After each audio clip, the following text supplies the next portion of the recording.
Good day, teacher. I'm Carolina Altamirano, and my group and I are going to present you paper 2 about writing.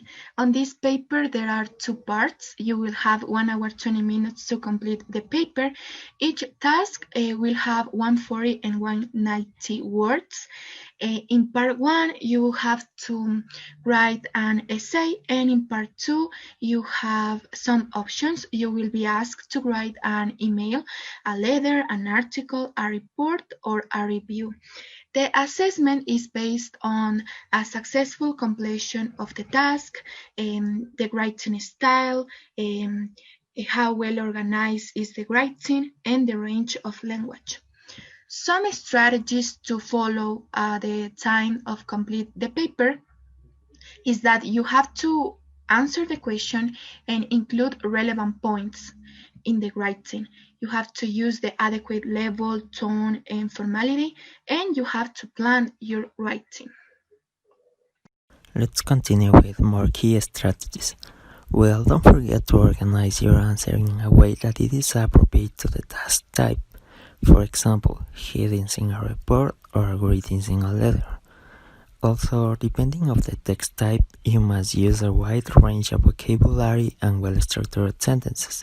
So try to include complex sentences where you consider that it is appropriate to use it.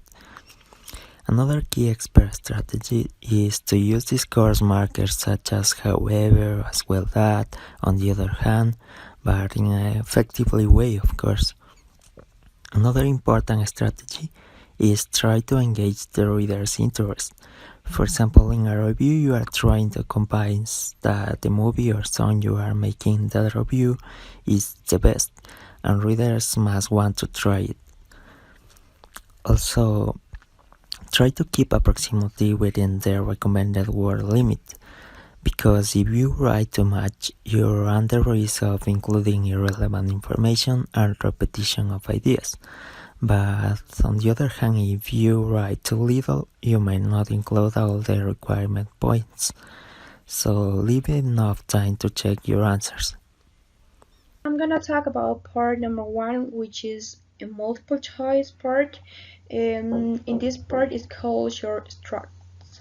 So in this part you're going to hear 8 short and connected recordings of 1 or 2 people speaking in different situations, as well as 1 question for each one where you could listen them twice. The extras you're gonna listen twice for 30 seconds.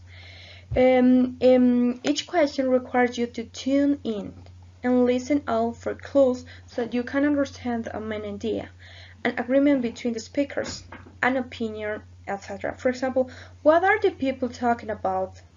It can be one question. The other could be, how does the teacher feel? Or, who is speaking? Where are the children? And something like that. So according to this, it's important you to take into account some expert strategies. For example, the first one is that you have to read the context questions and the options. In this case, you're going to have some time to do this. Also, highlight the key words so you can prepare yourself for what you have to listen for. Then, the first time that you're gonna listen, you have to mark the answer you think is the best, because in the second one, you're going to check your answer. But if you are not sure, you have to choose the most likely option, and that's it. Okay, good morning everyone. Today I'm going to talk about the part 2 choice of task. In part 2 you have to choose a task of one of these that you can see on screen. And here you will have to write in between 140 and 190 words. Into these things that you can write, we have letter or email in which you will have to respond to a part of a letter or an email in the task. The question will identify a target reader and a purpose for writing, and the level of formality should be appropriate to the reader.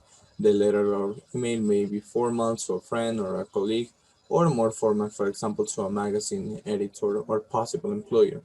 Then we have an article. In this is often written for a newsletter, websites, a magazine, and the context. And the context usually it's a topic of general interest and which will have to be clear for the question, and you should write in appropriate style. Then we have a report. You are expected to provide the readers and to the reader with a factual information in a neutral style on a given in a situation. For sure, you will have to be outlining the aim of the report and making suggestions or recommendations so that the reader can decide on a course of action. And finally, we have a review. In a review, you will usually write as I mentioned before, a review for an English language website, magazine, or newspaper expressing a personal opinion about something which you have experienced before. The purpose of this is to give a clear idea and what you are interested on. So, thank you very much for your attention. It was part number 2.